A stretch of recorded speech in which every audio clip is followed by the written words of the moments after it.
Hello, and thank you for joining me today. My name is Susan Patricelli-Regan, and I have as my guest today, and we are in the offices of the AFL CIO, and my guest is the distinguished president of the Connecticut chapter of the AFL CIO, Mr. Salvatore Luciano. It's a pleasure to be here with you today. Thank you very much. It's a pleasure to be interviewed by you, Susan. Well, thank you. And to clarify for our viewers, a lot of people hear this acronym AFL-CIO. It stands for the American Federation of Labor and Congress of Industrial Organizations, and it was originally founded in 1886. So, Mr. Luciano, a little clarification as to its history.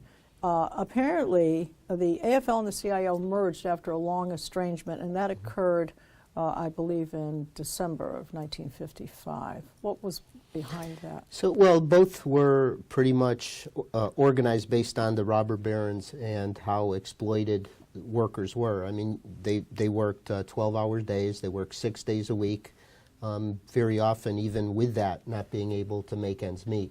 And so unionism was a way to have a collective voice.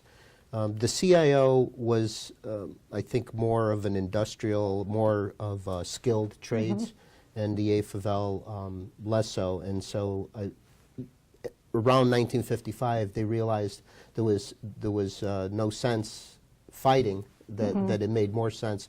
We call each other brothers and sisters, okay. and so they united at that time. Yes, nice, okay. All right, now you have different types of member organizations.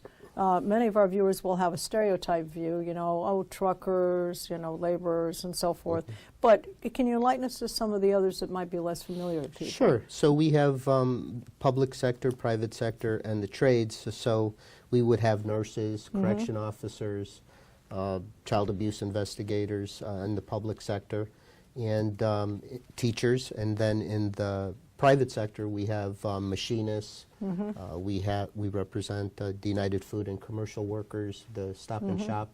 They recently voted to took a strike vote, and so they're in the middle of contract negotiations. And then we represent the building trades as well, the plumbers, sheet metal workers, steel workers, et cetera.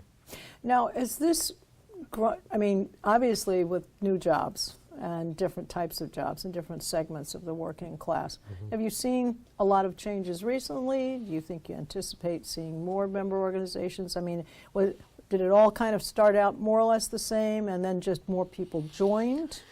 Yes. It expands, obviously, with how the community develops. Correct. And, you know, we've seen ups and downs as certain industries.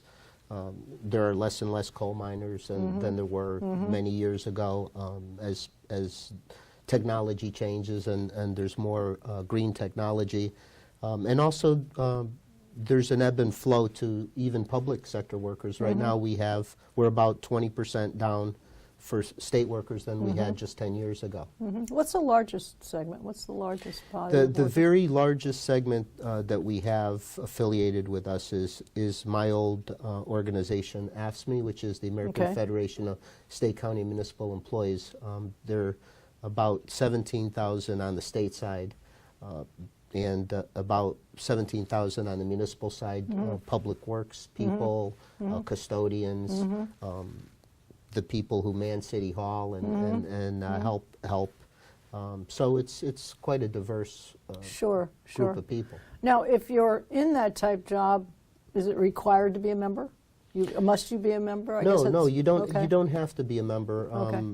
You can decide to be a non-member if you choose. Most people choose to be members because, as members, they can vote on whether or not they accept the contract. Yes. And they can vote for their own leaders. Yeah, and that's important. I think that they feel they have a voice in it.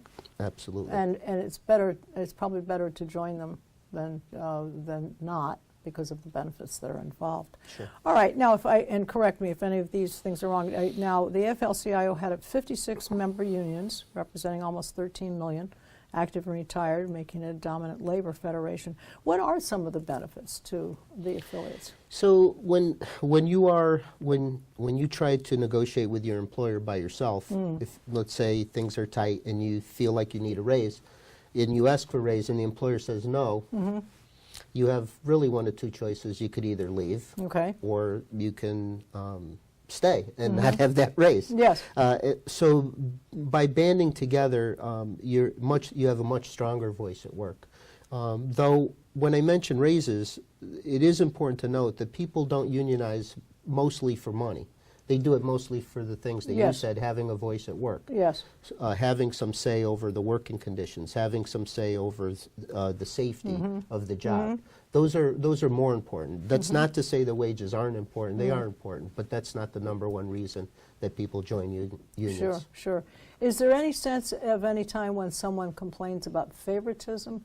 In other words, there is a certain seniority. There's a pecking order to this guy's been here for 10 years and this person just joined 2 years ago to the company or whatever. Is there ever a sense of favoritism? Has that ever come up? So seniority is an issue, I think, that people, whether you like it or don't like it, you understand it. That the person who's there the longest is the last to go, and people who just came are usually the first to go. But unions are singular in that they're one of the few places, and I'm not saying up and down the board, because sometimes men are higher are promoted more than women. That happens in union jobs as well. But if you have a union job, whether you're a woman, whether you're a man, whether you're a minority, you get that pay rate. Okay. And so it's the only organization I know where that's true. Right. Now, obviously, there are contracts for wages and pensions. So if you feel that you've been there for 5 years, you've never missed a day, you don't take any sick days, and you feel that you should be making more money, so you can, as an individual, still go to your boss, say, I would like to have a pay raise, and then if he says no, she says no, then you can appeal that. Not really, no. Okay. There's usually a set rate for the job. Okay. And sometimes, for instance, teachers, they can get a little more if they're more educated. Yes.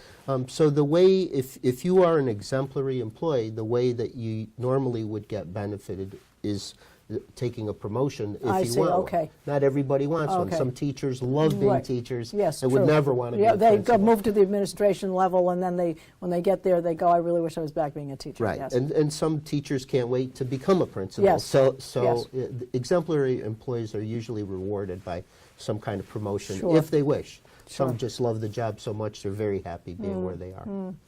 Well, do you have, the AFL CIO, does it have any jurisdiction over its affiliates, I mean, of any kind? I mean, you work on the behalf of, but you don't really have authority over. So the AFL tends to be more the legislative and political arm. So we would go to our affiliates, we would ask them for volunteers to knock on doors, to talk to their own members.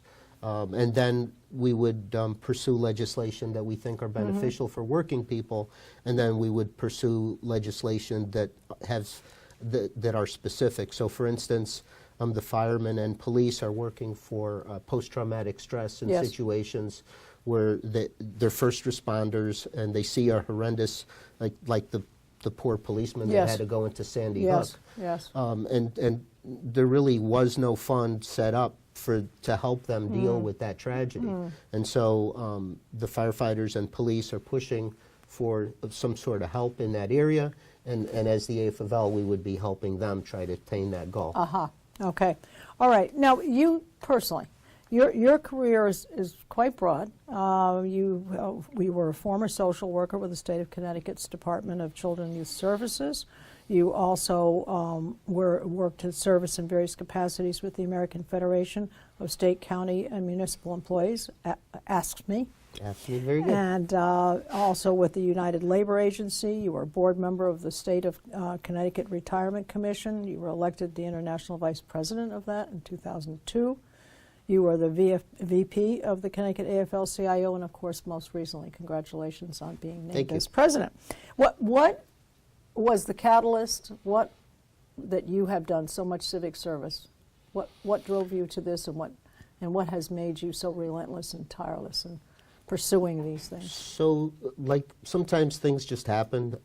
My major was biochemistry, so I never anticipated going into the field that I went into. Interesting.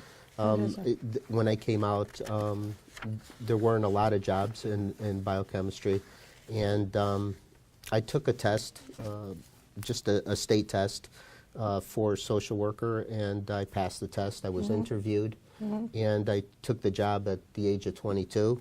And being a child abuse investigator and working with Connecticut's most vulnerable citizens was quite an eye-opening experience. I'm sure it was. For me. One of the things it did from its inception was make me realize how lucky I was, and how children, the best thing for children is to not be abused, is to not be neglected. And so... And that can happen physically, emotionally, and otherwise. Exactly. It has long ramifications, and then they can become an abuser. My first week on the job, I gave my mother a big kiss, and she said, "What's that for?" And I said, "To think of how badly you could have screwed me up without even half trying." Right? Yeah, So, but then I realized that the caseloads were very high. The guilt level on social workers if they couldn't visit a family because a child that they placed in a foster home, there was a disruption, and now you're spending another day trying to figure out where to place the child, boy. and then worry for the child because it's a new environment for that child. And so I realized that while social workers were out taking care of the children, there was really nobody taking care of the social workers. And that's really what got me involved in the union. And we fought hard to reduce caseload, so money wasn't as big an issue as we needed the caseloads reduced, so we could sleep at night, so we could feel like we were taking care of the children. And that's kind of a form of PTSD. I mean, you kind of absorb like a sponge all of these stresses and anxieties, and and the job teaches you that in those situations somebody has to remain in control. Of course. So you don't fall to pieces until you go home. Right. No, absolutely. No, you have to show strength, otherwise you're going to be a nervous person riding a nervous horse. And so helping coworkers, I felt like they were my brothers and sisters. They were doing such marvelous work for children, and they could have been doing other things. Right. And that's what really pushed me into the union. And then very interesting. Things happened accidentally. I didn't like the way the president was running the local, so I ran against him and won. And just about all parts of my life like that seem to happen accidentally without being planned. Yes, but your experience upon experience, though, takes that forward and helps you with your next job. That's the whole thing. All right, now let's get into some of the political part of your job. You recently provided testimony on March 15th to the Revenue, Finance, and Bonding Committees in Hartford.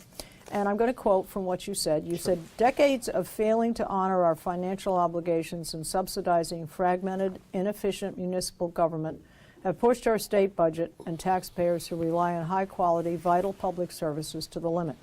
Political will has been in short supply to tackle these problems, with most policymakers choosing to scapegoat public workers rather than ask everyone to pay their fair share."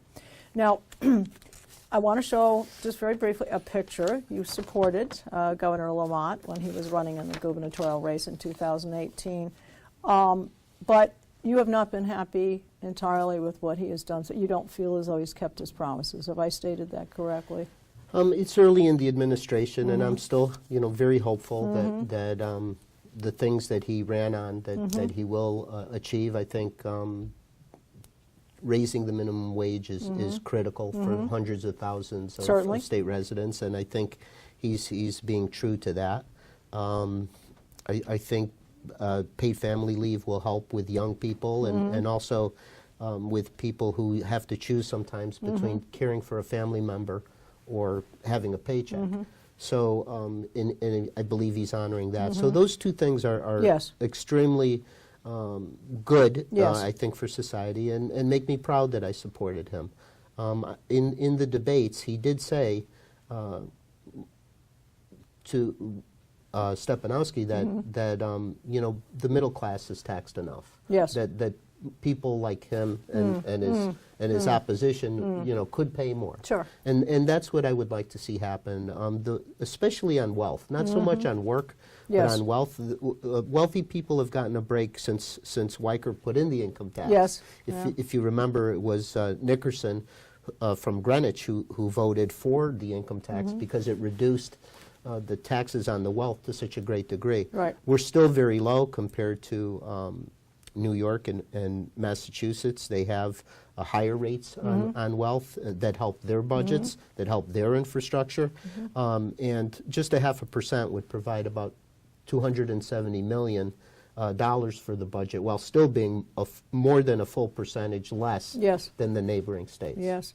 Well, back on, we're going back a little bit, February 21st, both the Connecticut News Junkie and the Connecticut Mirror published articles that were reflecting Governor Lamont's position on fixing Connecticut's fiscal crisis.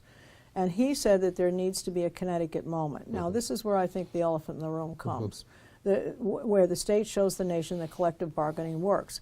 It says what Lamont is asking of labor is a change in future retirees' cost of living adjustment and to make those changes to their future pension benefits. He said that these discussions can't wait. Do you see any light at the end of the tunnel to be able to do that? So there are many ways to save money, and we are having those discussions without like reopening. Sure. Right now, most of the liability for the pensions for state employees are on people are on a system that closed in 1982. Okay. So, which means that most of the liability are on people that are already retired. Right, right. And so there is a concern, excuse me, Yes. there is a concern that that the pension for the new state employees, which was established in 17, might actually be too low, and not enough to get young people to try to come into these jobs, state police, correction officers, some of these jobs, and as a result, there isn't, I think, many places to go with that. However, there are still huge savings. So, for instance, we looked at West Haven, and we found that if they went into the Connecticut Partnership Plan, they would have better health care, and they would save about $8,000 per family that go into that plan. And for the entire town of West Haven, they could save $4.6 million. Yes. And so they are doing that. And these are ideas basically come from labor. Yeah. It's thinking out of box. Yes, thinking out exactly. of the box. Problem solving Yes. and trying to find ways. Is there a reason why a town should have 50 different healthcare plans with their own employees? It makes no sense. No, it doesn't make any sense. And the no. administrative costs are so very high. And so there are ways we can get together. We can, I believe, save money. One of the things that we did with Hartford is because Connecticut has such a huge healthcare pool of over 250,000 actives, retirees, their families, we get the best prices on drugs, even better than Medicaid or Medicare. Really? Oh, all right. So all right. as a result, we are encouraging towns that if you can't go into the partnership plan, Right. if if you're not like West Haven, Sure. saving $8,000 dollars per family, you could at least save thousands of dollars. Right. Because the way healthcare works is it's stackable. So you get your physician's piece, Yes. you get your pharmacy piece, vision piece, Yes. et cetera. Yes. And so Does dental ever come into play? Yeah, dental as well. Yes, Okay. yes. So They're all that's something stackable. that most people can't get in their insurance plans, their coverage plans. So Right, that's right. that's So- excellent. That's like a shining star thing. Thank you. I mean, really, it's great. So that's the idea, and again, just like we pushed for towns to be able to buy salt and sand. Yes. Since the state buys Right, in such right, large right, quantities, right. we should be able to do this for other things in the state as well. Okay. And that's the thinking behind the pharmacy. Yes. And so we believe we can save a lot of money. So what does it mean, for example, to save West Haven $4.6 million? Right. Well, when it comes time for the state to give money to the cities and towns, that's Yes. less money that they That's have right. to give. That's right. So money's fungible, and so those are the kinds of things that we believe is what the governor meant by the having a Connecticut moment versus a Wisconsin moment. So there is room for amicability here. Yes. And as you said, it's coming from your group, which I believe is very important because it's no good of just complaining. You have to bring some sort of solutions to consider. A plan A, a plan B, a plan C. It's no good to just step up to the boss's office and say, we've got an issue. You've got to give him some sort of solutions to consider. That's right. Yeah. And there's an old saying that it's, if you're not at the table, you're on the menu. Yeah, that's good. That's very good. All right. Well, so I guess I don't want to be redundant about this. That's So right. I'm saying here, is there any negotiation room, in your opinion, if the rich are taxed higher, some of the taxes that where they can, because when I looked up some of the numbers across the United States, it does say that the higher percentile of rich people are taxed more and contribute more, but we're looking for a little bit more from them. So when you say more, yes, Yeah. they do pay more. And they have more loopholes. They have more Okay. loopholes. But they when make more money, but they got more loopholes. They have more loopholes, but when I say more, in terms of percentages, if you make about $60,000, $70,000, you pay about 24% of all your income in state, local, sales, and federal taxes. Right. If you're a millionaire, you're paying about 6%. Yes. So even though 6% Yes. of $1 million is a lot of money, Yes. as a percentage, it's so much less than the person who's working for a living. Right. Regarding going back to state employees, under the concessions agreement there have been several, but 3 in the last 10 years, in 09 and 11 and 17, that's generated, so this year that'll generate $1.6 billion in savings, and over the next 10 years, $24 billion in savings. So I don't know of any other group that has given back, forget that much, half that much. Yes. And so when state employees hear concessions, for them it's like, here we go again. Sure. When they hear shared sacrifice, they're like, shared amongst state employees or shared Yes. amongst everybody. Yes. And so that's the problem with going back to the well too often. Right. Well, bearing in mind, commercial enterprise is waning in Connecticut, and that's due to a lot of things. I think that it's very complicated when you're an entrepreneur and you're starting out in a business. The taxes are higher. Obviously, minimum wage does affect people. If they've got to pay more money, sometimes they cut hours in order to meet their budget for, say, payroll. And it is many of the Connecticut capitalist-oriented rich who utilize their wealth actually to start businesses and invest in their businesses, and also the discretionary money that they have to buy services and products that are produced by your workers. So I don't want to say you're cutting off your nose to spite your face, but in order to save Connecticut and make a, let's call it a healthy economic environment for your workers, you don't want to turn them off and have them leave the state. So, you know, you've said some of the things that there are to correct it, but you do have to be careful of that. You don't want to have more businesses leaving, especially the large No, ones. it's true. And but if you know, when GE left, everybody said, "Oh no, it's because Connecticut is taxed too high." Yeah. General Electric moved to a place where the taxes are higher than Connecticut. So just like workers don't unionize, their number one reason to unionize is not a pay raise. Businesses selecting where they go is not necessarily not just always, based yes. on taxes, right? I agree. So GE went to a place where they could look out the window and see Harvard students, MIT students. So I think bettering the education in Connecticut, utilizing our trades. There's no reason why the kids in vocational school can't put up solar cells and help businesses that way and help themselves as well as they're learning these trades.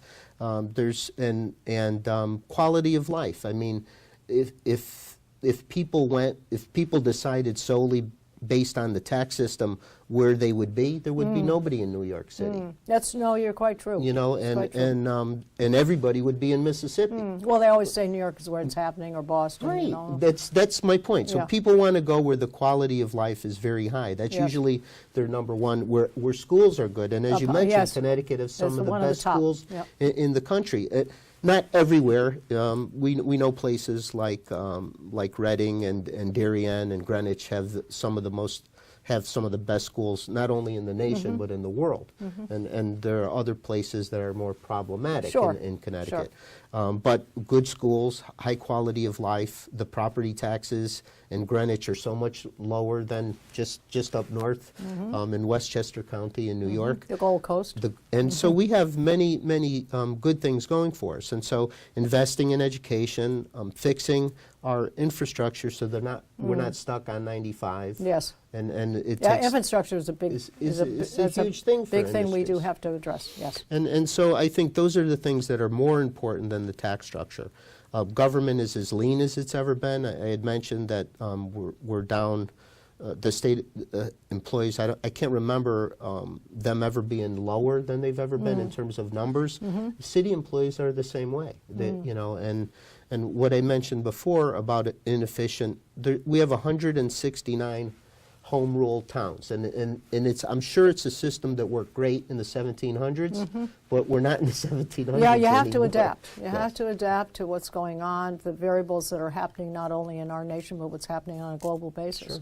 Yeah, and absolutely. I think it is very important you invest. Is there an opportunity, I mean, does the AFL-CIO, do they ever help to contribute towards college education for the children of the workers? Is that any part of a benefit? Many unions have scholarships. I see, okay. And I know at AFSCME we had scholarships, and most unions simply ask people to write some type of essay Yes. on what the union means to them, Oh. and they will make quite a few scholarships, Sure, in fact, to sure. help children. Sure. Well, just a couple more things. Time goes so fast. We're talking about a very important subject, Sure. the state of the state. All right, there are a plethora of new tax targets. They range from additional sin taxes on adult beverage, spirit, and wine bottles, vapor smoking, and registration of cats. That'll be interesting to see if they get that that done. But just very briefly, Green New Deal. Yeah. Don't think AFL-CIO is happy with that. It differs from state to Yes, state, that's but correct. that's something that obviously would eradicate a lot of jobs. A lot of jobs. Well, it's been a pleasure speaking with you, Sal. Thank you. I enjoyed the time. Me too. Hope we've been informative to our viewers. I would like to give your website. It's www.ctaflcio.org. And I will close by saying thank you for joining us and my guest, Mr. Salvatore Luciano.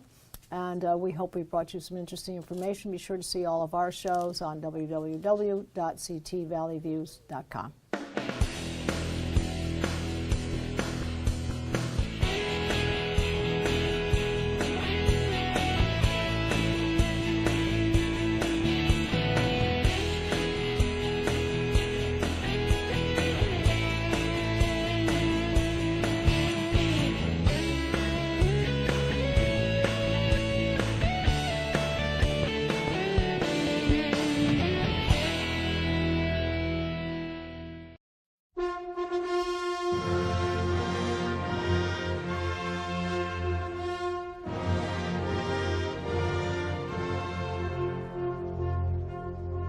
Our veterans need your support. Foxfield Farm for a Recovery Mission is a not-for-profit organization that has been established to provide an equestrian groundwork training program for U.S. veterans with PTSD and related issues incurred through military service. This curriculum will be offered at absolutely no cost to any veteran participating in the program. This foundation will also incorporate the repurposing of rescue horses and locating new, responsible owners. The synergy of the work invested by the veterans to aid the recovery of these horses is equitably therapeutic. Please go to our website to be a supporter, www.foxfieldrecoverymission.org. Thank you.